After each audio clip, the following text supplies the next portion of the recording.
সেহরির ভেতরে একমাত্র মুসলমানদের রোজায় সেহরি আছে, খ্রিস্টানরা রোজা রাখে, ইফতার করে না। তা আমরা যে রোজা রাখি ইফতার করি কেন? লিসাইমি ফারহাতান।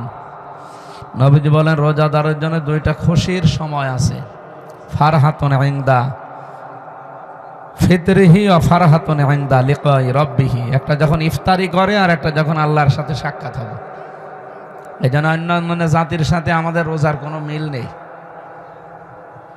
আমাদের রোজা ইফতারি আছে, সেহরিও আছে, এরপরে আমরা তাহাজ্জুদ পড়বো 8 রাকাত, 10 রাকাত, 12 রাকাত, যে যেভাবে পারি। সর্বনিম্ন না পারলে 4 রাকাত। এই রোজার মাসে সিস্টেম করেন, অভ্যাস করেন, চালু হয়ে যাবে ইনশাল্লাহ। আমি তো পয়লা রোজা থেকে আরম্ভ করেছি, অন্তত যতটুকু পারি যে চেষ্টা চালাচ্ছি। জেলখানায় থাকতে এটা ভালো ছিল, কোনো কাজ কাম ছিল না, 24 ঘন্টা তালা লাগানো, কোরআন শরীফ আর নামাজ ছাড়া কোনো কিছু করার নেই। বাইরে এসে বিভিন্ন ঝামেলা, চাপ। তারপরও এই সিস্টেমটা যেহেতু চালু হয়ে গেছে, এটা যদি আবার 11 মাস চালু থাকতে পারে, রমজান সার্থক ইনশাল্লাহ। বসেন আপনারা যারা দাঁড়িয়ে আছেন ভালো করে। যতটুকু মানুষ বেশি হওয়া কম হওয়াটা ম্যাটার না, মানুষ বেশি এর চাইতে লালনের মাঝারে হয়, তাই বলে ওই জায়গায় যাওয়া যাবে? বাংলাদেশে একটা নিরাপদ জায়গা গাঁজা খাওয়ার। তার মানে আপনারা এলাকায় মানুষ জানেন, এই জন্যই তো ঝামেলা। ওখান থেকে চলে যাচ্ছি, আমি ঢাকায় থাকবো, কুষ্টিয়ায় আর পরিচয় দেওয়া লাগবে। পৃথিবীর ভেতরে মনে হয় একটাই নিরাপদ জায়গা, পুলিশ পাহারা দিয়ে গাঁজা খাওয়ায়।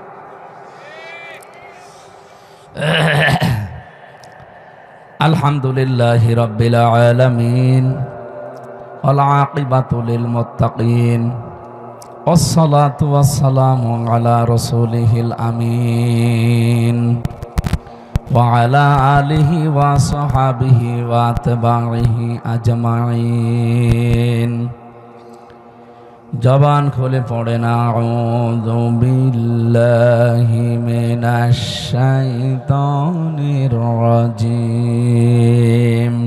বিসমিল্লাহির রহমানির রহিম।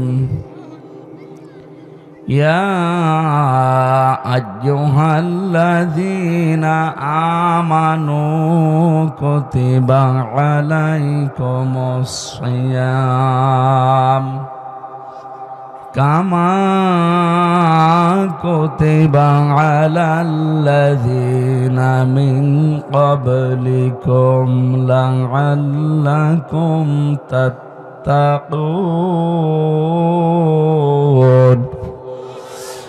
সাদাকতা ইয়া রাব্বানা। আল্লাহুম্মা সাল্লি আলা মুহাম্মাদ ওয়া আলিহি ওয়া সাহবিহি ওয়া বারিক ওয়া সাল্লিম। আলহামদুলিল্লাহ।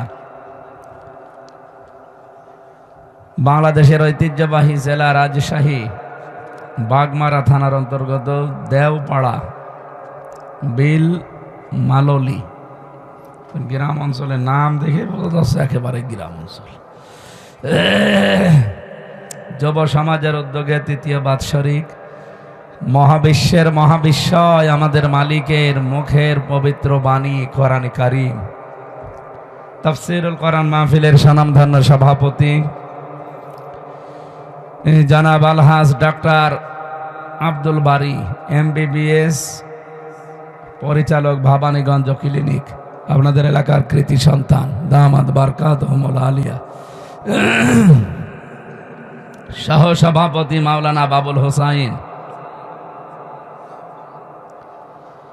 প্রভাষক হাট গাঙ্গপাড়া BM কারিগরি কলেজ ও আমির বাংলাদেশ জামাত ইসলামী গোবিন্দপাড়া ইউনিয়ন, প্রধান পৃষ্ঠপোষক জনাব ডাক্তার আলমগীর হোসেন, জনাব মাহমুদ হাসান, সম্মানিত পরিচালক যিনি আছেন জনাব মাওলানা হাফিজুর রহমান, সার্বিক সহযোগিতায় আছেন জনাব ইঞ্জিনিয়ার আদনান হাবিব।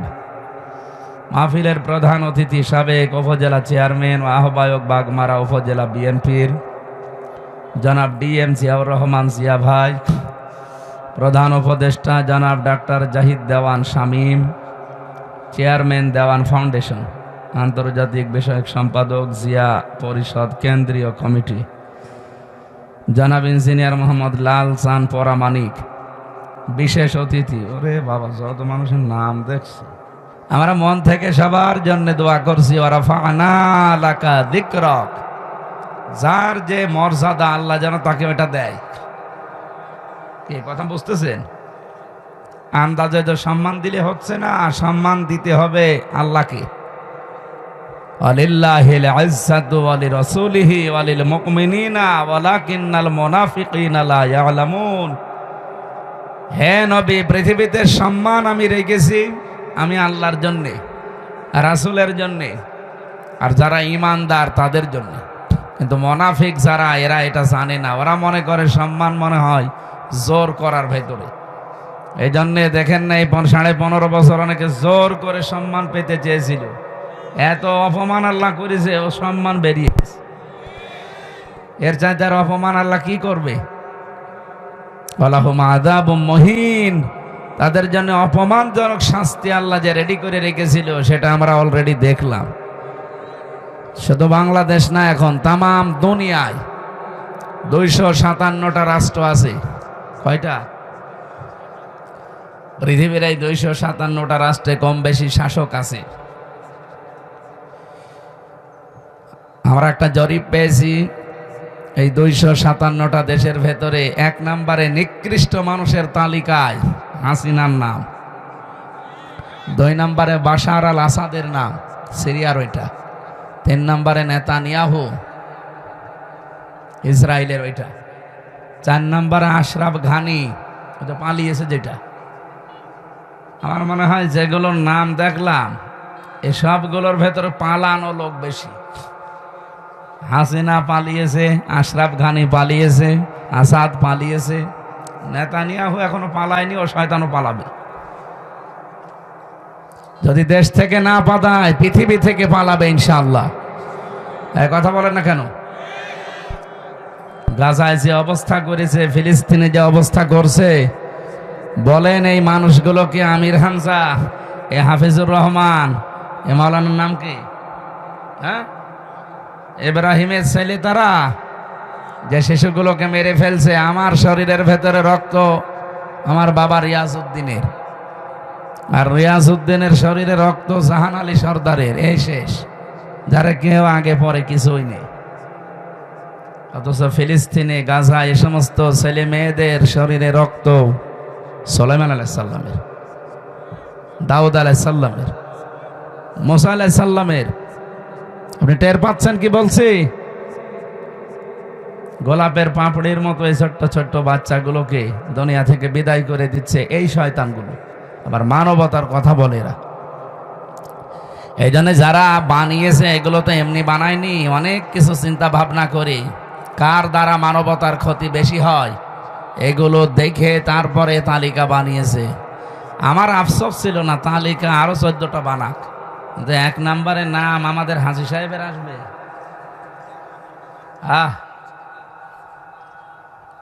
ওনাদের এই যে রিপোর্ট তৈরি করা দেখলাম, কেন বানিয়েছে তালিকাগুলো, কার কি অবদান মানবতার পেছনে ধ্বংস করার জন্যে।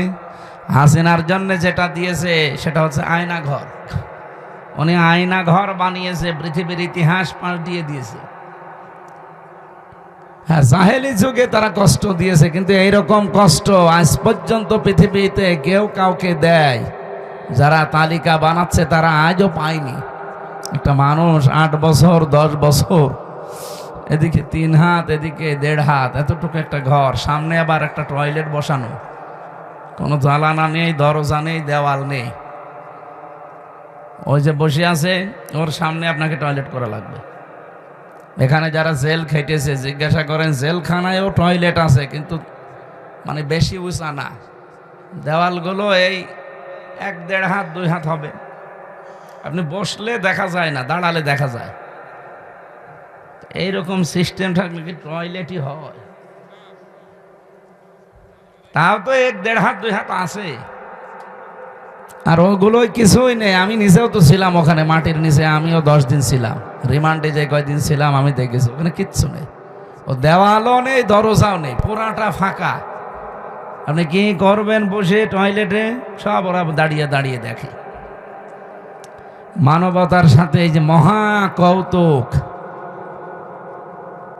এই আয়না ঘরের সাথে সম্পৃক্ত, এই কারণে ওকে নিকৃষ্ট মানুষের তালিকায় দিয়েছি 1 নম্বরে। আসলে 1 নম্বরই থাকা দরকার। অন্যান্য মানুষগুলো অপরাধ করেছে মানবতার সাথে, কিন্তু এত নিচে কেউ নামেনি।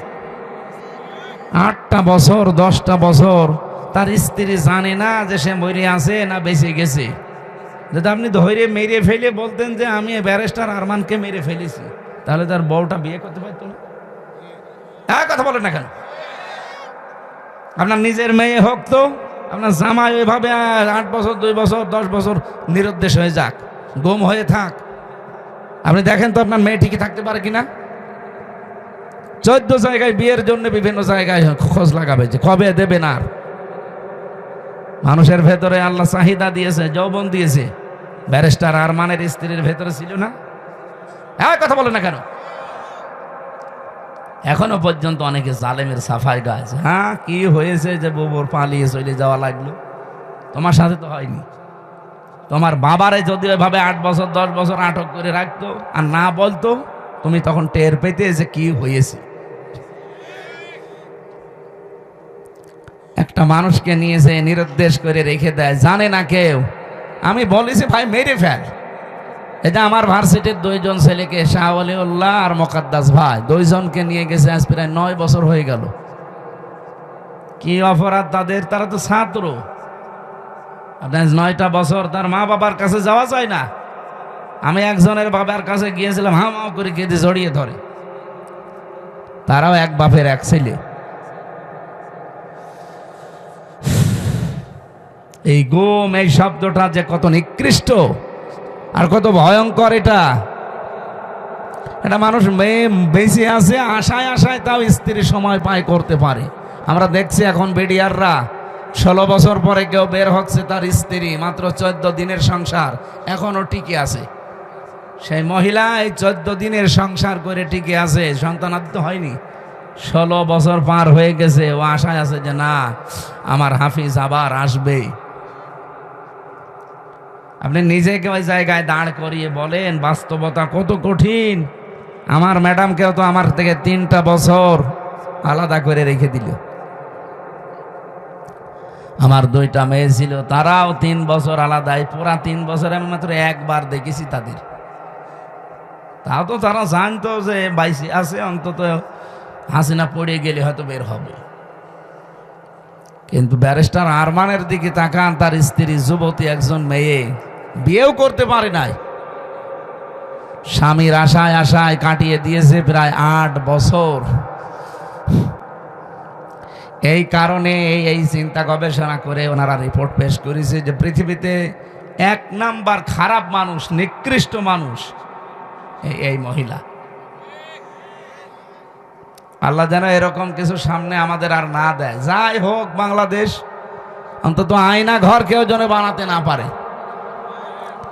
এটা আপনি না দেখলে আপনাকে বোঝানো যাবে না, এটা যে কত বড় ভয়ঙ্কর জায়গা। মাটির নিচে এক সুড়ঙ্গ দিয়ে যাওয়া লাগে, কোনো জ্বালানা দরজা নেই, ভেন্টিলেটার আছে একটা, আর জ্বালানা তো নেই। দরজা আছে, তা ওই যে লোহার দরজা, ওর সাথে আবার চেন দিয়ে পা আটকিয়ে রাখে। আমার হাতেও তো বাধা ছিল চেন, আমার পেছনে বাধা ছিল। এই জন্য পৃথিবীর এই নিকৃষ্ট তালিকায় যাদেরই নাম এসেছে, আল্লাহ যেন তাদেরকে ডবল শাস্তি দেয়। কারণ এরা যা ক্ষতি করেছে, এদের একবার মেরে ফেললে হবে না, এদের 14 বার মারা লাগবে। আর ওদেরকে 14 বার মারবেন, ওদের 14টা জীবন আছে নেই। রাজশাহীবাসী আমরা যারা রমজানুল মোবারকে আজকে কোরআনের একটা কথা শোনা, বাকি 11 মাস 70 বার এরকম তাফসির মাহফিলে হাজির হওয়ার সমান। যদিও আমরা সারা দিনের না খাওয়া শরীর ক্লান্ত, তারাবি পড়ে অনেকেই ক্লান্ত হয়ে গেছে, এখন ঘুমানোর সময়। সামনে 2টা বড় বড় কাজ আছে, তাহাজ্জুদের নামাজ পড়ব, সেহরি খাবো, এরপরে ফজরের পড়ে কর্মজীবনে যাবে অনেকে। আমি রমজান মাসে এগুলো নেই না, মানে জোর করে আপনারা নিয়ে এসেছেন, আমিও পারি না, আপনারাও ছাড়েন না। আল্লাহু আকবার।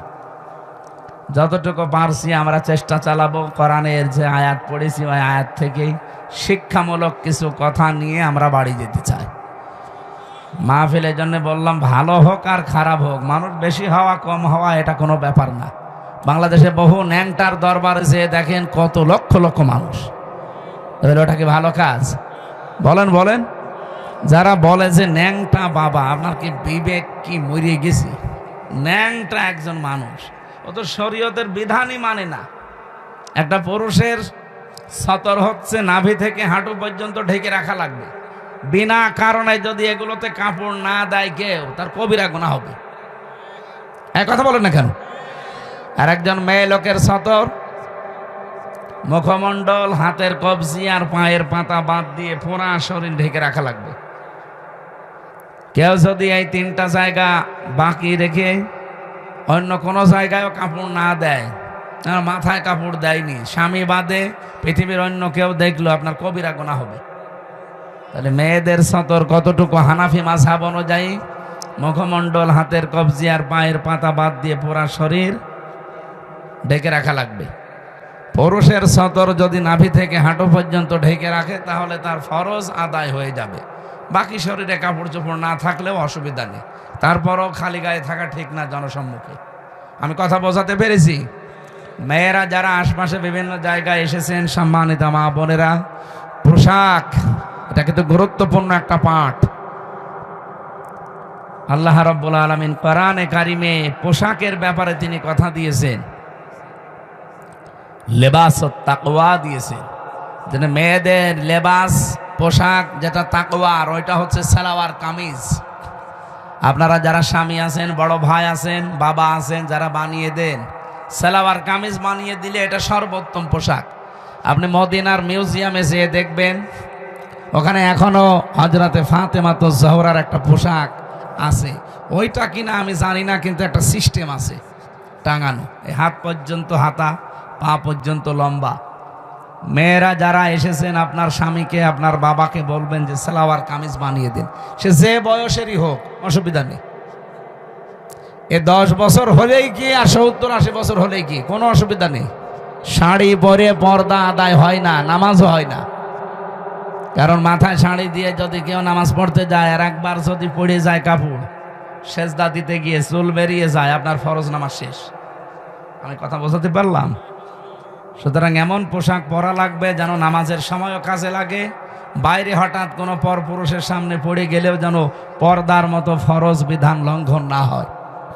হ্যাঁ, মুখমণ্ডল, হাতের কবজি, পায়ের পাতা খোলা রাখা জায়েজ আছে, কিন্তু সর্বোত্তম পর্দা হচ্ছে এগুলোও ঢেকে রাখা, হাত মোজা, পা মোজা দিয়ে, যেটা আজিমাত বলা হয়। কিন্তু রুখসাত হিসাবে আপনার মুখমণ্ডল, হাতের কবজি, পায়ের পাতা এইগুলো খোলা রাখতে আপনার ছাড় দেওয়া আছে।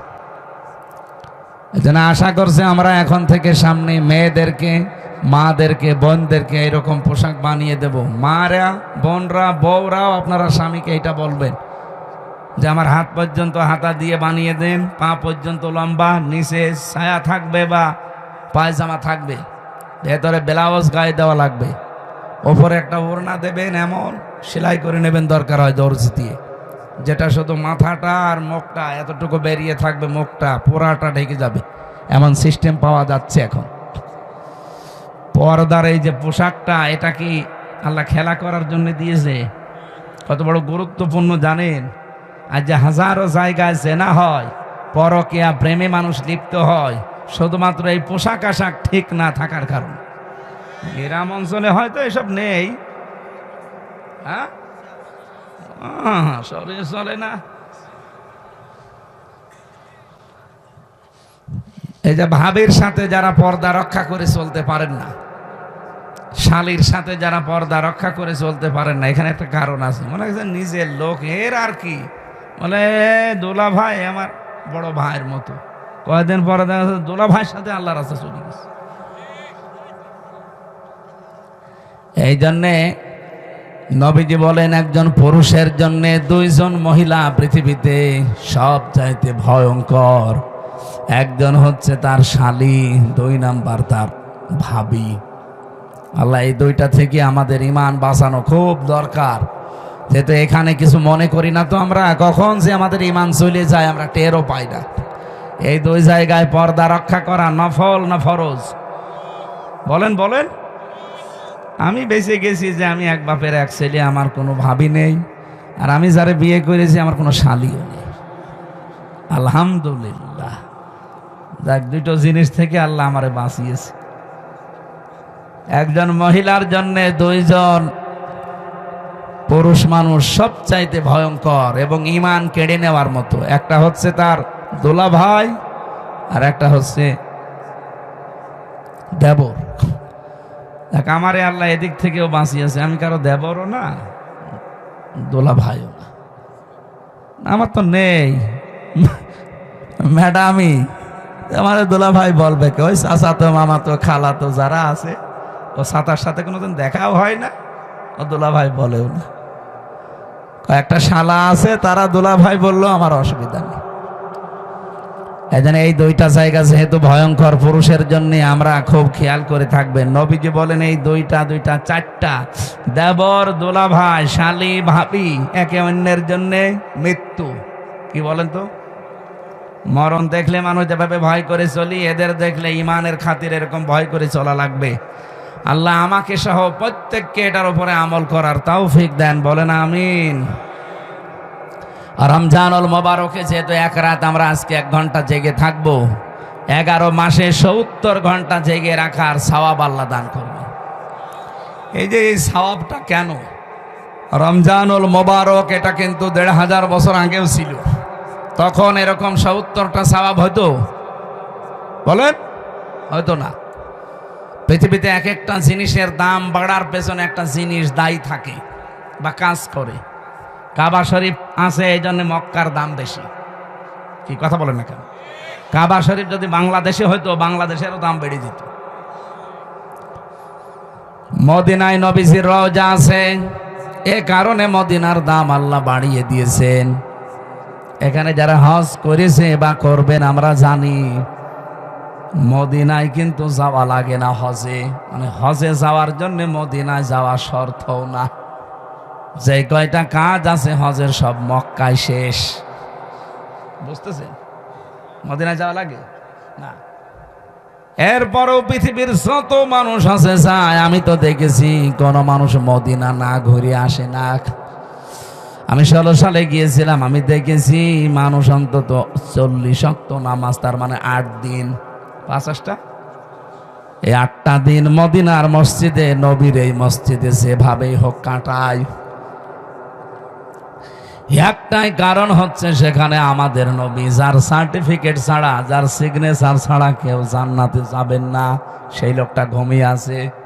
মুহাম্মাদুর, জবান খুলে পড়েন, মুহাম্মাদুর রাসূলুল্লাহ। রমজানের দাম বাড়ার পেছনে একটা কারণ আছে, তার নাম রমজান। নাম কি? শাহরু রমাদান আল্লাযী উনজিলা ফীহিল কুরআন।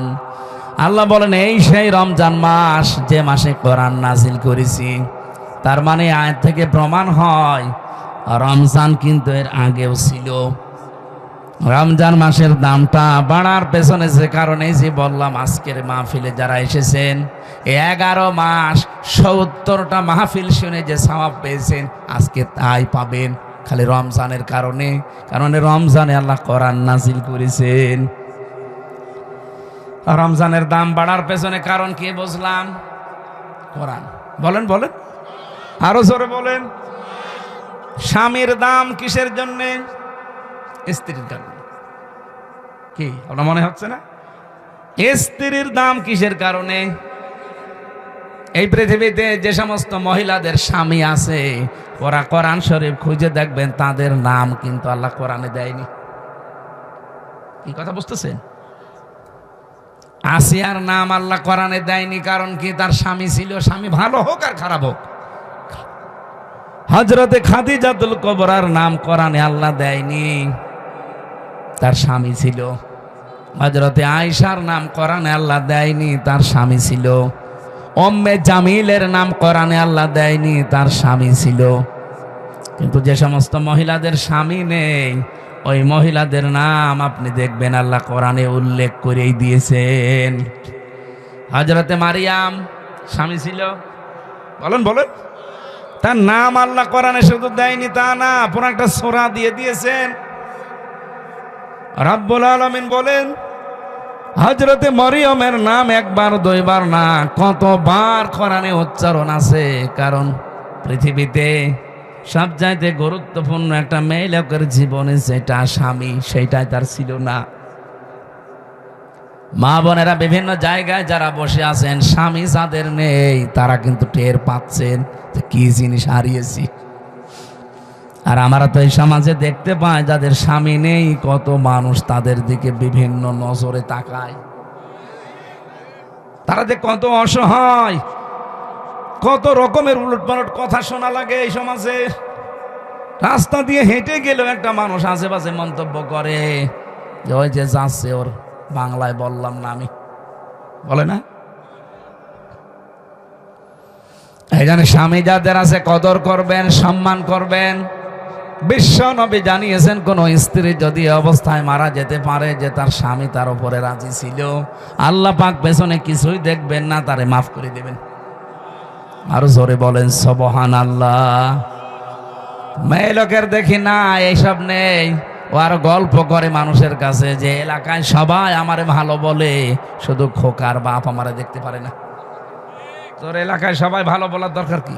ভালো বলা লাগবে তো এইটা। হ্যাঁ, কথা বলেন না কেন? এই যদি তোরে ভালো না বলে, তামাম দুনিয়া ভালো বললেও আল্লাহ রাজি হবে না। এই জন্য মেয়ে লোককে যদি মরে যায়, স্বামী যদি লাশের পাশে দাঁড়িয়ে বলতে পারে না আমার স্ত্রী কিন্তু সত্যি আমার মন মতো, আমি তার উপরে 100 ভাগ খুশি, আল্লাহর কসম ওই মেয়ে লোকের ছোটখাটো আমলগুলো আল্লাহ মাফ করে দিয়ে নিজেও খুশি হয়ে যাবেন। এখানে আমরা যারা স্বামী আছি, মন থেকে বলতে পারবেন যে আমার স্ত্রীর উপর আমি 100 ভাগ খুশি। এরকম স্বামী হাত তোলেন তো। হ্যাঁ, আন্দাজে হাত তোলো। প্রতিদিন 2বার করে ঝগড়া করে আবার হাত তোলো না। ওই রকম মহিলা আছে কম, রাজশাহী থাকতে পারে, এসব আল্লাহর ওলি। এখানে সম্মানিতা মা বোনেরা, আলহামদুলিল্লাহ আমি অন্যান্য জেলার তুলনায় আজকে 2 জন স্বামী পেলাম, তারা হাত তুলেই জানিয়েছে যে আমার স্ত্রীর ওপরে 100 ভাগ রাজি। আল্লাহ যেন ওই স্ত্রীর মতো আমাদের সবার স্ত্রীকে বানিয়ে দেয়। তাহলে আমি যেটা বলছিলাম, এই পৃথিবীর ময়দানে একজনের দাম বাড়ার পেছনে আর একটা জিনিস দায়ী বা তার পেছনে কাজ করে, হন্নালিবা সল্লাকুম ওয়া আনতুম লিবাসুল্লাহুন্না। স্বামী স্ত্রী একে অন্যের পোশাক। কি পোশাকের কাজ? কি পোশাকের প্রায় 27টা কাজ আছে। 1 নম্বরে পোশাকের কাজ হচ্ছে, পোশাক মানুষের লজ্জা স্থান ঢেকে রাখে। কথা বলেন না কেন? স্বামী স্ত্রী 2 জনের কিন্তু এই চরিত্র হওয়া লাগবে, একে অন্যের দোষ গোপন করে রাখবে। আর আমরা না, পরিবারের দোষ আরো বিভিন্ন জায়গায় একে অন্যেরটা বলে বেড়াই। 2 নম্বরে পোশাকের কাজ হচ্ছে, পোশাক মানুষের সম্মান বৃদ্ধি করে। বলেন তো, এখানে আমি যে পোশাক পরে এসেছি, এ কারণে আপনারা আমার উঠতে দিলেন। আমি যদি ন্যাংটা হয়ে আসতাম, যত বড় আমির হামজা হোক উঠতে দিতেন, বলতেন নাউজুবিল্লাহ আস্তাগফিরুল্লাহ। হযরত শেখ সাদী রহমতুল্লাহ আলাইহি, ওনার কিতাব 2টা প্রসিদ্ধ কিতাব আছে, গুলিস্তা আর বস্তা। আমি পড়েছিলাম ওই জামানায়, এটা বাংলায় বের হয়েছিল, উর্দুতে আছে, ফার্সিতে আছে। ওই সময় যেহেতু উর্দু পড়তাম কওমি মাদ্রাসায়, গুলিস্তার বস্তা 2টা বই আমি মাঝে মাঝে পড়েছিলাম। একটা ঘটনা আমার মনে পড়ছে। উনি একবার ছেঁড়া জামা কাপড়, স্বাভাবিকভাবে থাকতেন এমনিতেই, কবি মানুষ তো, কবি যারা দেখবেন ওরা ওই রকমই থাকে, স্বাভাবিক জীবনযাপন করতেন, সেরকম হাই ফাই পোশাক পরতেন না। এক দাওয়াতে গিয়েছেন, মানুষ তার চিনতে পারে নাই, খাবারও দিতে চায় না, অথচ পরে ওই অনুষ্ঠানে তিনি সেই রকম উন্নত পোশাক পরে, রাজকীয় পোশাক পরে এসেছেন। লোকজন মনে করছে কে না কে, তাড়াতাড়ি নিয়ে তারে খাবারে বসিয়েছে। যত রকমের খাবার তার প্লেটে দিয়ে বলছে নেন। উনি খাবার খাওয়া বাদ দিয়ে একটা একটা করে সব পকেটে তুলছে। লোকজন বলছে আপনি পাগল হয়ে গেছেন? বলে না, পাগল তোমরা। এতক্ষণ পর্যন্ত আমি এসেছিলাম, সম্মান আমাকে করনি, করেছো আমার এই পোশাককে। এই জন্য পোশাককেই খাবার খাওয়াচ্ছে যে খা, আমার দাম নেই, দাম তো তোর। পোশাক এটা কিন্তু মানুষের দাম, সম্মান, মর্যাদা বাড়িয়ে দেয়। স্বামী স্ত্রীর সম্পর্ক হওয়া দরকার ঠিক ওই রকম। রব্বুল আলামিন এমনিতেই হন্না লিবাসুল লাকুম দেননি, ওয়া আনতুম লিবাসুল লাহুন্না। পৃথিবীর প্রতিটি জিনিসের পেছনে একজন দায়ী থাকে যে তাকে উপরে ওঠার জন্যে। মক্কার দাম যেহেতু কাবার জন্যে, মদিনার দাম নবীজির জন্যে। স্বামী স্ত্রীর দাম স্ত্রী স্বামী, স্বামী স্ত্রীর জন্যে। রমজানুল মোবারকের দাম হচ্ছে কোরআনের জন্যে। রব্বুল আলামিন বলেন এমন কোরআন আমি দিয়েছি হুদাল লিন্নাস, এটা মানুষকে হেদায়েত দেবে। কোরআনের সেই ক্ষমতা এখন আর নেই। আগেকার জামানায় যারা পীর সাহেব শুনতাম, বিভিন্ন দরবারে মানুষ যেত আল্লাহকে পাওয়ার জন্যে, তারা কোরআন শরীফ তুলে দিত, এই নেন আল্লাহকে পেয়ে যাবেন। তারা কোরআন পড়তো, বুঝতো আমার আল্লাহর পরিচয় তারা পেয়ে যেত। এখনকার জামানায় দেখি অধিকাংশ দরবারে সিস্টেম আর নেই। এখন গেলে কোরআন শরীফ আর দেয় না, জিকির দেয়, হো হো করবি যা।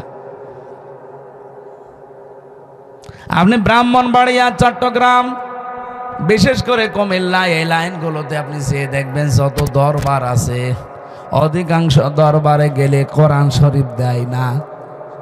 আমার তাহেরি ভাই এক পীর, ওখানে লেখা আছে আল্লামা পীর মুফতি গিয়াসউদ্দিন আত-তাহেরি রহমতুল্লাহ। ও তো মরেনি, রহমতুল্লাহ বলা ঠিক হবে না, মাদ্দাজিল্লুহুল আলিয়া। এর কাছে যারা যায় ওকে কোনোদিন কোরআন শরীফ তুলে দেবে, কারণ ও নিজেই দেখি কোরআন শরীফ পড়তে পারে না। ওর যা তেলাওয়াত, আমার ছোট মেয়েও হাসবে। কি আমি তো নিজে দু একটা শুনেছি ওনার যা তেলাওয়াতের সিস্টেম, আমার ওই যে ছোট মেয়ে যেটা ফারিহা জান্নাত, ওইটাও হাসবে। এ পড়া হইল। আমার আব্বার পড়া মাঝে মাঝে শুনি তাই হাসে যে কি পড়ছে দাদা। কোরআন শরীফ পড়তে হলে যে নিয়ম নীতিগুলো আগে জানা লাগে ওটা আমার মেয়ে জানে, কিন্তু আমার বাবা জানে না।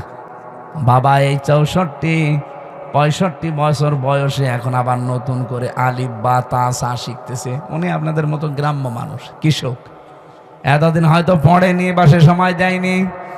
এখন এই বুড়ো বয়সে এসে আমি তা তাগিদ দিয়েছে যে পড়াই লাগবে, টাকা পয়সা খরচ হয় হোক, আপনাকে শেখা লাগবে মরণের আগে কোরআন। যেহেতু রমজানুল মোবারক এসে গেছে, 1 মাসে হুজুরকে দরকার হয় আপনি রেখে দেন। এখন পড়তেছে, আশা করছি উনিও পারবে। যে পীরের দরবারে আগে গেলে তারা কোরআন তুলে দিত, মানুষ পড়ে পেয়েছে তো আল্লাহকে। এখন যেহেতু কোরআন দেয় না, এই জন্য আল্লাহকে অধিকাংশ দরবারে পায় না। পায় কি? গাঁজা। আর কথা বলে না কেন? আপনি দেখছেন না এখন বিভিন্ন জায়গায় যৌথ বাহিনী রেড দিচ্ছে, অধিকাংশ দরবারগুলো আপনি 113টা দরবারেরই দেখলাম, এগুলো সব ব্যাংকে গড়িয়ে দিয়েছে অলরেডি। কারণ এগুলো সব জেনা, ব্যভিচার আর গাঁজা খাওয়ার আড্ডাখানা। কোরআন শরীফের কোন নিয়ম সেখানে পাওয়া যায় না, তো নাম কিন্তু পীরের দরবার, শাহেন শাহে দরবার। ওখানে আবার বছরে বছরে ওরস শরীফ হয়, নওরোজ শরীফ হয়, খসরোজ শরীফ হয়, গোসল শরীফ হয়। 1 বছর পীর সাহেব গোসল করে না, ওই একদিন এসে গোসল করবে। ওই গোসলের পানি নিয়ে তার মুরিদের মা, বোন, ভাবি যা আছে সবাই আল্লাহর নাম নিয়ে নাকি খায়, বিসমিল্লাহ বলি। নাউজুবিল্লাহ। 1 বছর গোসল না করলে আমার মনে হয় ওর কাছে শয়তানও ভেড়বে না। ওটা কি গন্ধ, পাটা তো কি। আর এই লোকেরে যদি গোসল করিয়ে সেই পানি আমার মনে হয় পানির কাছেও যাওয়া ঠিক না। বলেন 2-3 দিন গোসল না করলে তা কেমন লাগে শরীরের ভেতর। আর শয়তান 1 বছর কত কিছু হয়, আমি নিচে নামলাম না। আমি যেটা বোঝাতে চাই, কোরআন আল্লাহ দিয়েছেন মানুষকে হেদায়েত দেওয়ার জন্য, সেই ক্ষমতা এখনো কোরআনের আছে। এই জন্য প্রথম আয়াত কি কোরআনের? দালিকালে কিতাবুলা রাইবা ফীহ। এই যে কিতাবের আগে আলিফ লাম আছে। এই আপনারা আবার কি বিড়ি খেতে যাচ্ছেন নাকি? হ্যাঁ, রমজান মাসে রমজানে ওপেনে 2 নিকৃষ্ট মহিলা বিড়ি খাচ্ছিল, কি আপনারা দেখেননি? এরা আবার এখন ফতোয়া বাজি করছে। স্বরাষ্ট্র উপদেষ্টার পদত্যাগ চাই। স্বরাষ্ট্র উপদেষ্টা যা বলেছে ঠিক বলেছে, যে পাবলিক প্লেসে আপনি রোজার মাসে ধূমপান করবেন, মানে এখনো পর্যন্ত আইন আছে যে 50 টাকা জরিমানা যদি ওপেনে কেউ সিগারেট খায়, বিড়ি খায়। নেই। আর ওরা মেয়ে লোক, ওকে মেয়ে লোক বলা যায়? ওর স্বামী যদি বিড়ি মিড়ি খায় তাও তো একটু হালকা মেনে নেওয়া যায়। আর ও শয়তান মহিলা, ওরে চিরে ফেলা দরকার শয়তানগুলো। আবার সোশ্যাল নাম নিয়েছে, এগুলো বাংলাদেশের জন্য ক্যান্সার। আমরা স্বরাষ্ট্র উপদেষ্টা যিনি আছেন জাহাঙ্গীর আলম ভাইকে ধন্যবাদ জানাই। এরকম কড়া কথা বলেছেন আপনি, আলহামদুলিল্লাহ। আরো শক্ত হওয়া দরকার আপনার। ঘোষণা দিয়েছে যেন কোনো চাঁদাবাজ, কোনো ছিনতাইকারী, কোনো ডাকাত, কোনো চোর ধরা পড়ে বিচার লাগবে না, সঙ্গে সঙ্গে বিসমিল্লাহি ওয়া আলা মিল্লাতি রাসূলিল্লাহ বলে মাটির নিচে দিয়ে দেবে। মিনহা খলাকনাকুম বলার দরকার নেই, কারণ এগুলো সমাজের জন্য ক্যান্সার। আর এগুলো করছে কারা আমরা খুব ভালো করে জানি। এই মহিলা পালিয়ে যাওয়ার পর থেকে প্রায় 27টা কুলো তৈরি করেছে কি করে এই দেশকে অশান্ত করা যায়। যাওয়ার আগে আইজিপিকে বলে গিয়েছিল, আমি যাবার পর 1 মাসের ভেতরে বাংলাদেশের অবস্থা এমন করবা যেন দাঁড়িয়ে থাকতে না পারে। শয়তান, ওকে মহিলা শয়তান, শয়তান মহিলাটা। আমরা কোরআনে কারিমের সূরা ইউসুফের তাফসীর পড়েছি, শয়তান 2 প্রকার, একটা মানুষ শয়তান আর একটা জিন শয়তান। কি? এই মানুষ শয়তানের ভেতরে আবার 2 প্রকার, একটা পুরুষ শয়তান, একটা মহিলা শয়তান। মহিলা শয়তান এত ভয়ঙ্কর, কোরআনে কারিমে আল্লাহ যেখানে মহিলাদের চক্রান্তের কথা দিয়েছেন সেখানে এমন নাম দিয়েছেন, ইন্না কাইদা কুন্না আযীম। আল্লাহ বলেন মেয়েদের চক্রান্ত বড় ভয়ঙ্কর। আযীম শব্দ যেখানে সেখানে আল্লাহ লাগান না, আমাদের নবীর চরিত্রে একবার লাগিয়েছেন, ওয়া ইন্নাকা লাআলা খুলুকিন আযীম। এমন মহান চরিত্র আপনাকে দিয়েছি কিয়ামত পর্যন্ত মানুষের কুল কিনারায় পাবে না। এই জন্য আযীম এটা আল্লাহর নাম, যেখানে সেখানে আল্লাহ দেয় না। অথচ মেয়েদের চক্রান্ত এই কথা বলতে গিয়ে আমার আল্লাহ, এটা যদিও জুলাইখার নামে নাজিল হওয়া, কিন্তু কায়দা কন্যা এটা কিন্তু বহু বচন। এই কথা বুঝতেছেন? এই বহু বচন দেওয়ার কারণ কি? কারণ জুলাইখাই শুধু শেষ না, যুগে যুগে জুলাইখার এরকম হাজারো ভাই বোন আসবে দুনিয়ায়। কে বলেন? জুলাইখা যেমন ষড়যন্ত্র করেছিল নবীর বিরুদ্ধে, জুলাইখার বোন যারা আসবে কিয়ামত পর্যন্ত এরাও ষড়যন্ত্র করবে নবীর ওয়ারিসদের বিরুদ্ধে। সেরকম জুলাইখা আমরা একটা পেয়েছিলাম। আলেমদের নামে বদনাম দিয়েছে, আলেমরা নাকি ধর্ষক। আল্লামা সাইদির নামে পর্যন্ত ধর্ষণ মামলা দিয়েছে। যেই মহিলাকে সাজিয়ে নিয়ে এসেছিল পিরোজপুর থেকে, যে বলবেন যে আমাকে ধর্ষণ করেছে, অ্যাডভোকেট তাজুল ইসলাম আদালতে জিজ্ঞাসাও করেছে যে ওই মেয়ে, আপনাকে কি মাওলানা সাইদি ধর্ষণ করেছে? বলছে জি হ্যাঁ। আপনার ওই সময় বয়স কত ছিল? আপনি জন্ম তারিখ বলেন। বলছে 1975 সালে আমার জন্ম। ধর্ষিতা হয়েছেন কত সালে? 1971 সালে। অ্যাডভোকেট তাজুল ইসলাম বলেছিল যে মাননীয় আদালত তাড়াতাড়ি এই পয়েন্টটা লেখেন, এ মহিলার জন্ম 75-এ, ধর্ষিতা হয়েছে 71-এ। ওইটা কি রুহের জগতে? ওই দিনই মামলা ঢিসমিস হয়ে যাওয়ার কথা না? করবে কে? বানানো তো, সব বানানো, হাসিনার সব বানানো, বিচার ব্যবস্থাও বানানো, বিচারপতিও বানানো, প্রসিকিউটর বানানো, সাক্ষীও বানানো, বাদীও বানানো, সব বানানো, মহিলাও বানানো। নাই তো ৭৫-এ জন্ম নিয়ে ৭১-এ ধর্ষিতা হয়, ওটা হলে নাই রোহের জগতে হতে পারে। কিন্তু মামলাটা ঢিসমিস হয়নি, কারণ বিচারপতি যারে বানিয়ে রেখেছিল কালামানি, ওর বিসি উড়িয়ে গেছে। শয়তান, ওর বিসি উড়িয়ে দিয়েছে। সিলেটের মানুষেরা পালিয়ে যাচ্ছিল, আমার সামনে পড়লে আমি গোড়া থেকে কেটে দিতাম। শয়তান।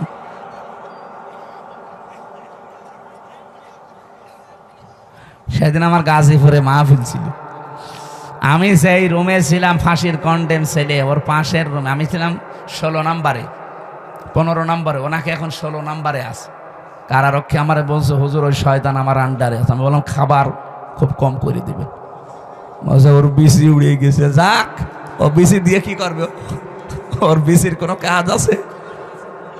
শয়তান। আল্লামা সাইদিকে বলে ফাঁসি দিতে পারলাম না, এই জন্য আমার জীবনের বড় আফসোস। ওরে পিটিয়ে মেরে ফেলা দরকার। শয়তান কলার পাতায় শুয়েছিল। কে কথা বলেন? কি দৃশ্য দেখেছেন? কলার পাতায় শুয়ে থাকার সময় মাথায় আবার টুপি দিয়েছে। শয়তান যাতে মাতাল হলো তাহলে ঠিক ছিল। কলার পাতায় তো শুয়ে আছে, মাথায় টুপি দিয়েছে, আর বেল্ট কি মাজা চলে না, আবার বেল্ট দিয়েছে। গলায় গামছা দিয়ে টানতে টানতে নিয়ে আসছিল সিলেটের মানুষগুলো। কত মানুষ ডিম মারছিল, পচা ডিম। দেখেন না আদালতে? আল্লাহ বলেন আযাব মুহিন, এটা অপমানজনক শাস্তি। আলেমদের বিরুদ্ধে যত নিকৃষ্ট কাজ এই শয়তানগুলো তালিকা বানিয়েছিল, ১১৬ জন আলেমের, এরা নাকি ধর্ম ব্যবসায়ী, তার ভেতরে আমার নাম ১০ নম্বর। সুবহানাল্লাহ, নাউযুবিল্লাহ। আমার ভাইরা, এই যে জালিকাল কিতাব লা রাইবা ফি, কিতাবের আগে কেন আলিফ লাম দিয়েছেন? বালাগাত মান্তেক যারা বোঝে, বিশেষ করে আরবি গ্রামারের কিছু নিয়ম আছে, আলিফ লাম যারা বুঝবে আলেমরা দেখবেন ওখানে ৪ প্রকারের নিয়ম দেওয়া আছে। আলিফ লামে ইস্তিগরাকি, এটা গরকন মানে ডুবন্ত। গরকন শব্দের শাব্দিক অর্থ বলছিলাম, দেখি আপনাদের মেধা কেমন। গরকন মানে কি? হ্যাঁ, ডুবন্ত, হ্যাঁ, ডুবে যাওয়া। এখানে যে আলিফ লাম আল্লাহ দিয়েছেন, আল্লাহ রাব্বুল আলামিন এই আলিফ লামকে গরকুন বলেননি। হ্যাঁ, আলহামদুলিল্লাহি রাব্বিল আলামিন, ওখানেও আলিফ লাম আছে হামদের আগে, ওইটা কিন্তু আলিফ লামে ইস্তিগরাকি। যত রকমের প্রশংসা আমি দুনিয়ায় করতে পারি সব আমি আমার আল্লাহর জন্য নির্দিষ্ট করে দিলাম। এখানে যালিকাল কিতাব লা রাইবা ফি, কিতাবের আগে আলিফ লাম দেওয়ার আল্লাহর উদ্দেশ্য হচ্ছে, আমি তাফসিরে পড়েছি, এটা আল্লাহ রাব্বুল আলামিন বোঝাতে চেয়েছেন পৃথিবীতে একটাই মাত্র কিতাব আছে যেটা মানুষকে হেদায়েত দিতে পারে, তার নাম কোরআন। তার নাম কি? কোরআন ছাড়া হেদায়েত দেওয়ার কোনো কিতাব দুনিয়ায় নেই। আছে? এই জন্য আপনাকে কিছু পেতে হলে এর কাছে আসা লাগবে। বাজ্জিনাতিম মিনাল হুদা ওয়াল ফুরকান।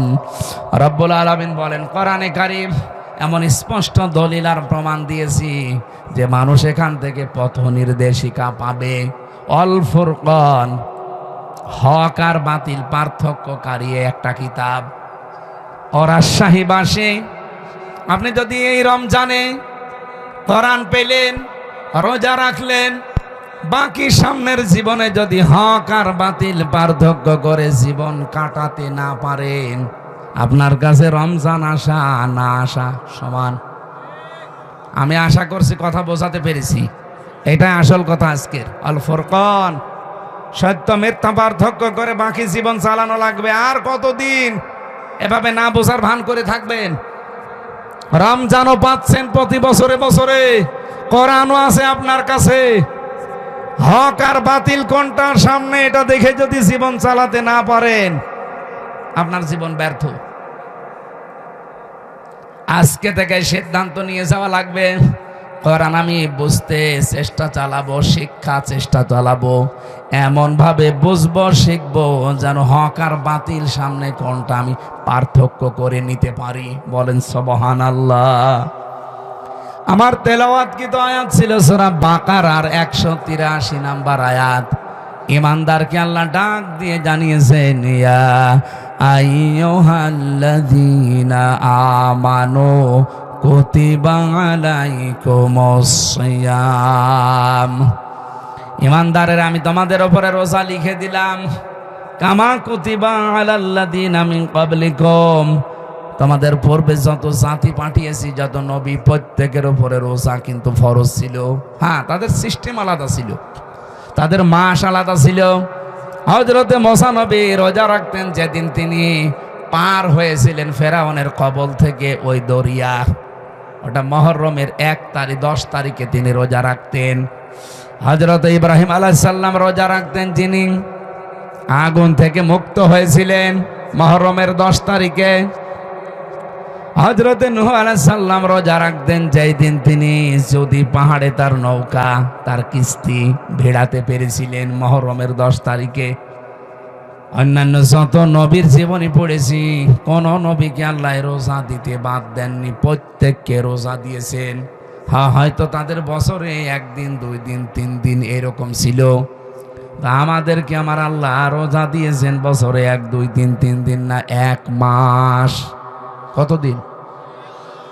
এটার যতগুলো উপকার আছে তার অন্যতম উপকার হচ্ছে অটোফেজি।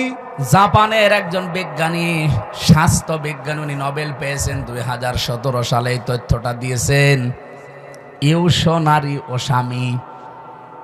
এই লোকটা জানিয়েছে আমাদের শরীরের ভেতরে 2 কোটি কোষ আছে। একাধারে যদি মানুষ 12 মাস খাবার খেতেই থাকে, বন্ধ না করে খাবার খাওয়া, তাহলে এই শরীরের ভেতরে আরো আশপাশে কিছু বৃদ্ধি হয় কোষ। এই যে ফসল যারা চাষ করে, ফসলে আমার মনে হয় কত কিছু দেওয়ার পরও ফসল ভালো হয় না, কিন্তু পরগাছা, আগাছা, ওকে কিছু দেওয়া লাগে, ওই এমনি বাড়তে থাকে শরীরের ভেতরে। ঠিক কোষ আল্লাহ দিয়েছেন 2 কোটি। এগুলো আমাদের শরীরকে কন্ট্রোল করে। কারণ রক্ত আছে আমার শরীরে, আপনার শরীরে 5 কেজি থেকে 5.5 কেজি। এই 5.5 কেজি রক্তকে পুরা শরীরে কন্ট্রোল করছে। এই কোষগুলো যদি না থাকে, 5 প্রকার ক্যান্সার দেখা দেবে যদি ওই কোষ বৃদ্ধি হতেই থাকে। 2 নম্বরে টিউমার বৃদ্ধি হবে। যারা 11-12 মাস একাধারে খেতেই থাকে, তাদের এই 2টা রোগ বেশি হওয়ার সম্ভাবনা, কারণ ওই কোষগুলো বাড়তে থাকে। উনি চিন্তা করলেন আল্লাহর দেওয়া, মানে কি গড, ওরা তো গড বলে, গডের দেওয়া কোষ বাদ দিয়ে বাকি যে কোষগুলো আছে এইগুলো কি করে নষ্ট করা যায়। আগাছা নষ্ট করতে হলে যেমন গোড়া কেটে বাদ দেওয়া লাগে, কি নয়তো আবার ওখান থেকে জন্ম নেবে। আপনি সারও দেবেন না, মাটিও দেবেন না, ঔষধও দেবেন না, ওই এমনি জোর পেয়ে যায়, এমনি বাড়তে থাকে। আর আপনার ওই অতিরিক্ত ওই আগাছা পরগাছা কোষগুলো যদি বাড়তে থাকে, তাহলে আপনার শরীরের ভেতরে রক্তে 5 প্রকার ক্যান্সার হবে এবং টিউমার বাড়তে থাকবে। হয় টিউমারগুলো অনেকের ভেসে ওঠে, যে একটা ভেসে উঠিছে, হয়তো একটা ভেসে উঠবে কারোর ভেতরে, কারোর ভেতরে চাপা থাকবে, ভেসে ওঠে না। টিউমার 2 প্রকার। চিন্তা করলেন এটা কি করে কমানো যায়। ওনার 13 বছর গবেষণার ফল, এমনিতে নোবেল দেয়নি, দিয়েছে এই কারণে। 13 বছর গবেষণা করে উনি জানিয়েছে কেউ যদি অন্তত 29-30 দিন 12-14 ঘন্টা দিনের বেলা না খেয়ে থাকতে পারে একাধারে, তাহলে আল্লাহর এই গডের দেওয়া কোষগুলো, আমরা কি বলবো গড না আল্লাহ? আল্লাহ, ও যা বলে বলুক, আল্লাহর দেওয়া এই সৃষ্টি কোষগুলো, ওরা যেহেতু আল্লাহকে বিশ্বাস করে না, ওরা বলছে গডের দেওয়া প্রাকৃতিক নিয়মে এমনি তৈরি হওয়া। আসলে কি সব এমনি তৈরি হয়? এর পেছনে একজন কারিগর আছে না? এই জন্য আমরা বলবো, একবারে বলেন তো কে, আরো জোরে বলেন কে। ওরা অন্য জাতির লোক, ওরা আল্লাহকে বিশ্বাস করে না, এই জন্য গড বলে চালায়, প্রাকৃতিক বলে চালায়। বলে প্রকৃতিগতভাবে তৈরি হওয়া এই কোষগুলো তখন ক্ষুধার্ত হয়ে যায়, তখন ওই যে আগাছা পরগাছা অতিরিক্ত বেশি ওই কোষগুলো তখন খাওয়া আরম্ভ করে। 30 দিন একাধারে খেতে খেতে পুরা সাবাড় করে ফেলে, আপনাকে ওই আগের অবস্থায় আবার ফিরিয়ে দেয়। তখন ক্যান্সার থেকে, টিউমার থেকে আল্লাহ আপনাকে বাঁচিয়ে দেয়। আর ও লিখেছে যে আল্লাহ না বাঁচিয়ে দেয় আপনাকে গড। আমি আবার বলছি, ও যা বলে বলুক, ওর তথ্যটা ঠিক আছে। ও গড বলুক আর প্রাকৃতিক বলুক, আমরা কি বলবো বলেন তো? আল্লাহ পাক 30টা রোজার দ্বারা এটা করেন।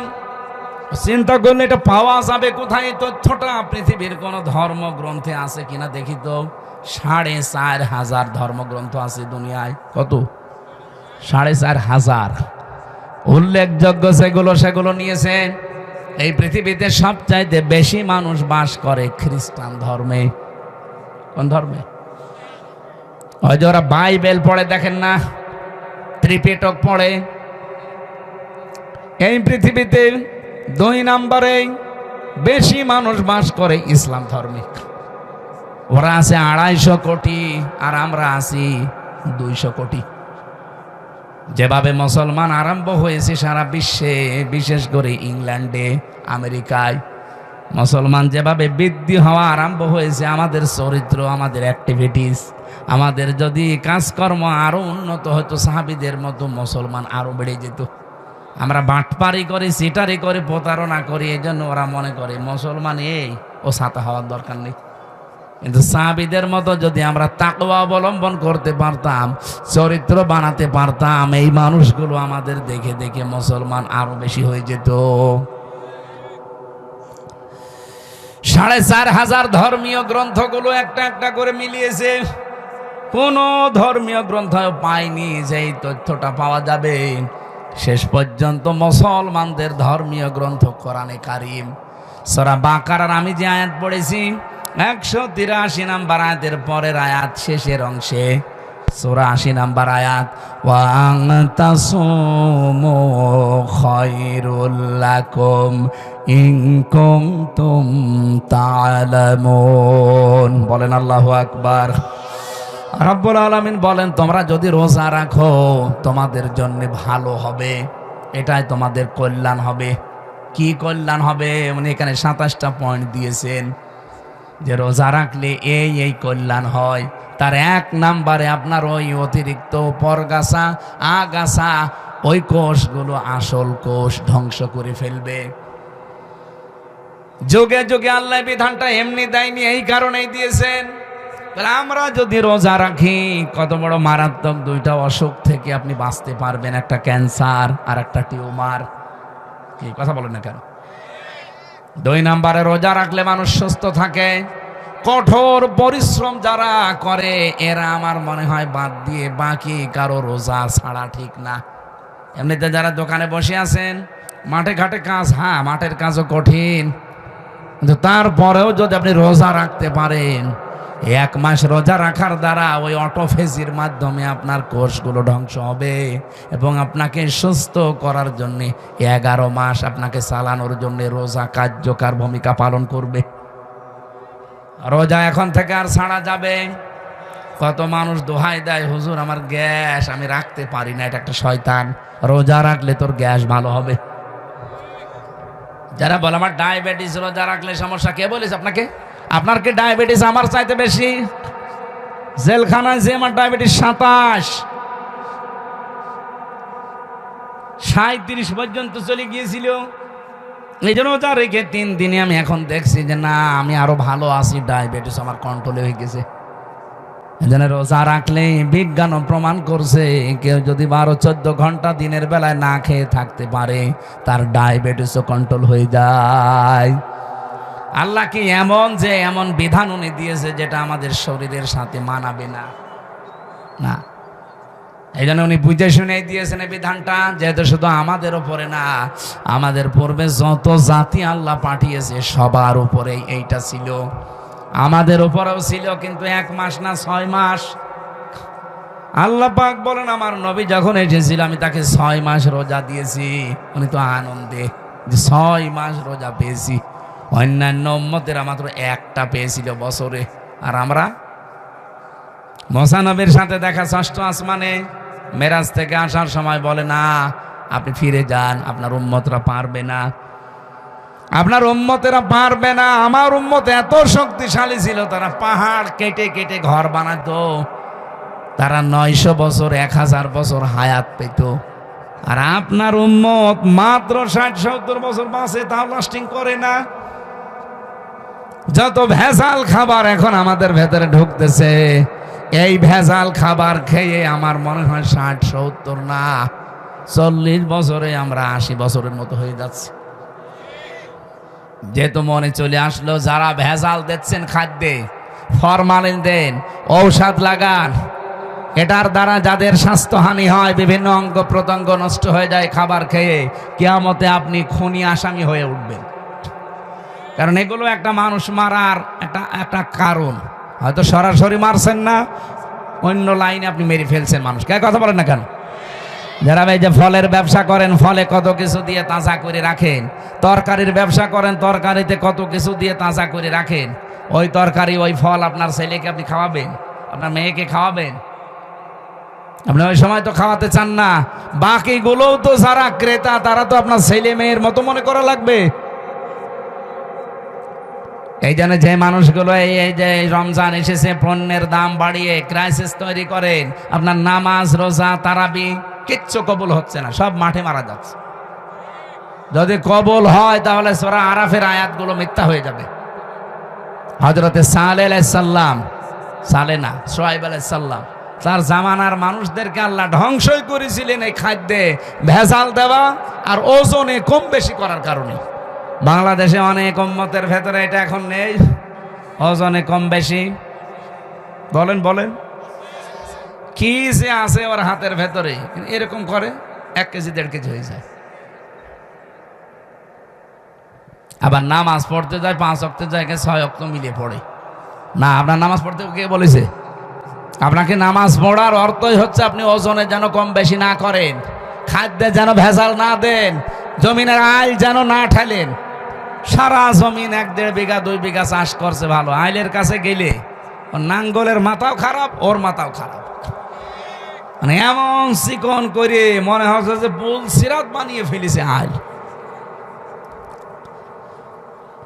আরে ভাই, আইলটা একটু তো বড় করে রাখা দরকার, 2 জনে ছাড় দিয়ে যেন মানুষ একটা হেঁটে যেতে পারে, একটা সীমানা পিলার, ওইটা জোর করে করে কাটতে কাটতে যদি চিকন বানিয়ে ফেলেন, যতটুকু বেশি করেছেন যদি 1 বিগত হয়ে যায়, কিয়ামতে এরকম জমিন 7টা মাথার উপরে চাপিয়ে দেবে, তখন নেন কত লাগে। আমরা এখন থেকে সিদ্ধান্ত নেব, খাদ্যে ভেজাল আজকে থেকে বন্ধ হবে। আর যারা এগুলো করছে, এত কড়াকড়ি করা দরকার তাদের উপরে, কারণ তারা মানুষ হত্যা করার শামিল। হ্যাঁ, কথা বলেন না কেন? খাদ্যে ভেজাল দেওয়া, ফরমালিন দেওয়া, ঔষধ দেওয়া, এবং যারা পণ্যগুলো ক্রাইসিস করে তৈরি করে আটক করে রেখে, এই রোজার মাস আসলে মানুষ এগুলো বেশি করে। আমি বিশ্বের অন্যান্য দেশের সাথে মিলালাম, তারা মুসলমানেরা রোজার মাস আসলে অন্য মাসে যদি 100 টাকা কেজি থাকে, রোজার মাস হলে 70 টাকা করে দেয়। আর এই দেশে যদি 70 থাকে, রোজার মাস হলে 100 টাকা করে।